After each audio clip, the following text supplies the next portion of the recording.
हमारे सभी दर्शकों को सादर प्रणाम। जय श्री कृष्ण। आज का हमारा विषय है भाग्य में धन का योग।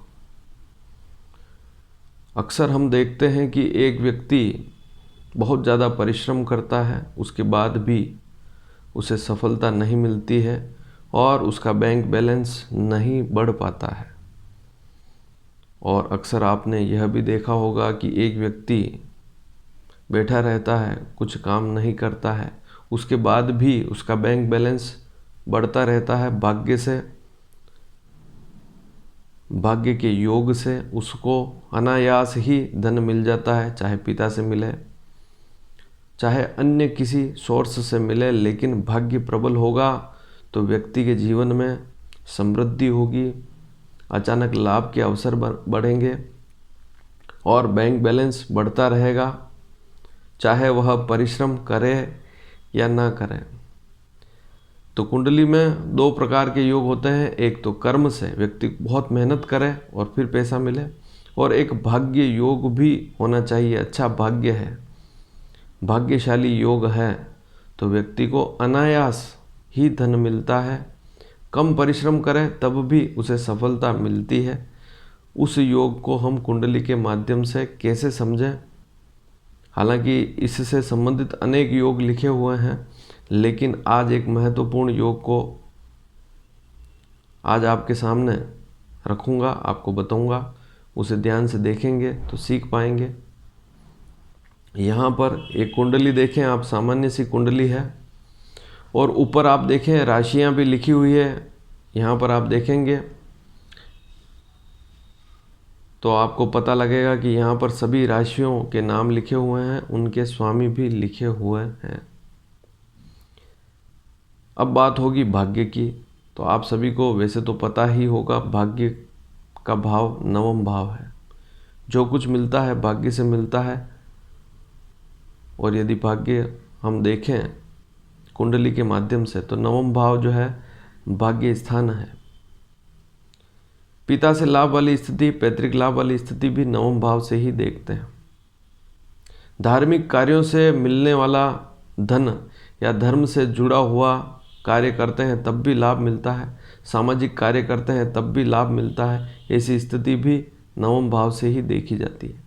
उच्च शिक्षा के अवसर बनते हैं, ऊंची शिक्षा लेता है व्यक्ति, अच्छी पढ़ाई करता है, तब भी उन योगों को नवम भाव से ही देखा जाता है। धर्म में रुचि है या नहीं, इस स्थिति को भी हम नवम भाव से ही देखते हैं।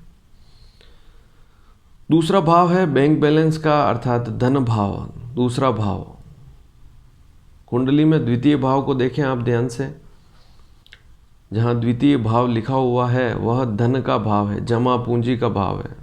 आपके पास कितना धन है, कितनी संपत्ति है, विशेषकर लिक्विडिटी, पैसा कितना है, बैंक बैलेंस कितना है, दूसरे भाव से देखते हैं।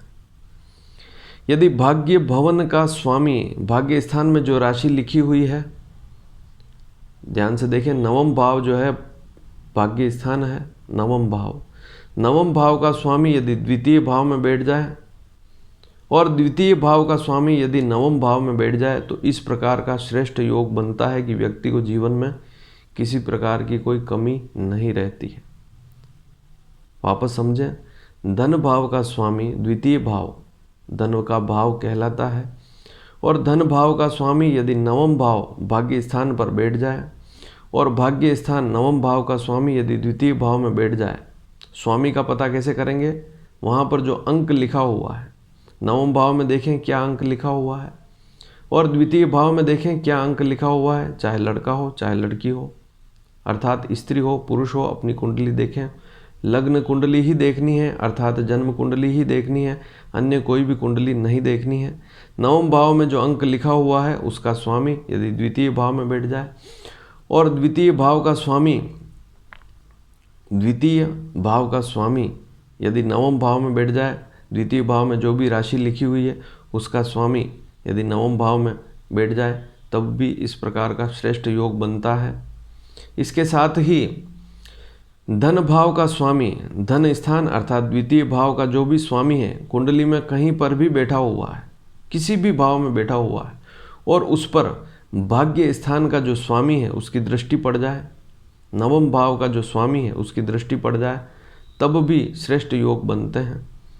इसके साथ ही गुरु भी यदि धन भाव को देख ले, गुरु कुंडली में जो गुरु है वह भी यदि धन भाव के स्वामी को देख ले या भाग्य स्थान के स्वामी को देख ले, तब भी श्रेष्ठ योग बनता है।